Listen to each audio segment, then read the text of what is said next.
Bon, on va choisir un thème ensemble au hasard. Je les ai tous notés sur mon ordinateur. Je vais regarder un peu ce que j'ai. Je pense que pour continuer avec les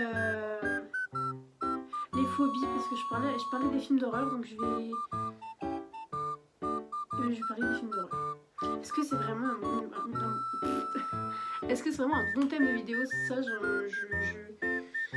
c'est à moi de rendre la vidéo attrayante, mais alors tu vois le titre, tu te dis bon bah je m'en fous de ce que t'aimes dans les films d'horreur.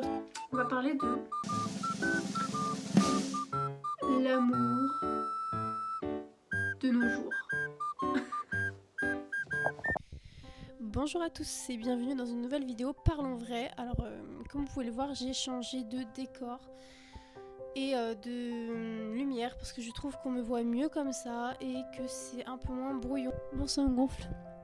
Donc finalement je vais pas faire la vidéo et je vais juste gâcher ma vie. Je suis en train de perdre mon temps et mon énergie. Ouais, j'aime faire ce que je fais mais en dehors de ça j'ai rien. Et là je suis en train de perdre des heures juste à tourner, à monter. Je crois que j'aime pas ma vie. Enfin, en réalité, je suis personne. Moi, ce que je voulais avec cette chaîne, c'est être authentique et vulnérable. Donc, cette vidéo, elle est pas ce que vous pensez, mais je pense que je la posterai parce que... Ben voilà, c'est ça aussi être vulnérable, c'est partager ses moments de doute. Et je pense que je suis pas la seule à me sentir comme ça. En soi, j'ai la vie devant moi, mais est-ce qu'elle en vaut vraiment la peine s'il y a rien derrière? Vous savez ce que j'imagine?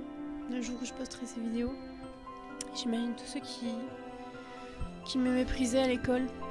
Tous ceux qui ont jugé mes choix, que ce soit d'anciens amis ou juste des gens qui ne me connaissent pas, ils vont bien se marrer. Et en fait, ils vont se dire qu'ils avaient raison. Bah, je vois rien. J'ai même pas pris la peine de me maquiller, vous voyez.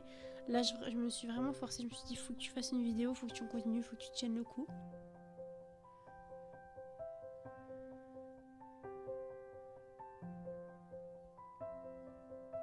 Quand j'étais sur mon lit d'hôpital, il y a quand même une partie de moi qui aurait voulu mourir parce que je me suis dit, mais après, je vais faire quoi? Là, tout ce qui va se passer, c'est que je vais perdre mon taf, je vais perdre mon appart. Et après quoi en fait? J'étais pas reconnaissante tout de suite d'être en vie, non. Non, au début je me disais peut-être que j'aurais dû partir parce que y a rien qui m'attend après parce que je vais tout perdre. Et je sais même pas si je tiendrai le coup. Finalement j'ai tenu le coup, ça fait 1 an. Mais pourquoi j'ai tenu le coup? J'en sais rien. Je sais même pas comment j'ai fait. Là j'ai plus rien, mais je sais même pas comment me reconstruire. Et il y a quand même la peur d'essayer, parce que je me dis, si c'est pour que ce soit détruit, après ça sera quoi? Et je pense que ce qui m'a motivée, c'est que je me suis dit, si j'en suis pas morte, c'est qu'il y a quelque chose de plus beau qui m'attend derrière. Bah je l'attends toujours. Voilà.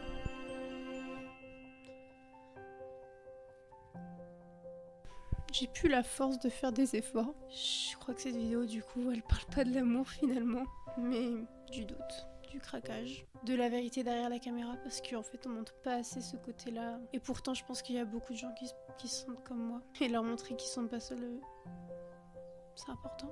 Je ferai une vidéo, je pense pour parler de mon expérience avec l'AVC. Ce sera un nouveau format, je pense, un format un peu plus long. Et j'espère que je pourrai toucher des gens et les faire se sentir moins seuls et leur donner espoir parce que bah moi j'ai gardé espoir, alors pourquoi pas vous?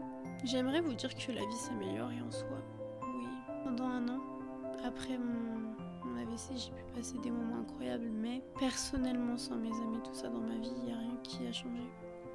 J'ai juste perdu mon travail et là je suis là en fait, il n'y a rien de nouveau. Oui, ça va mieux, mais il y a un mais.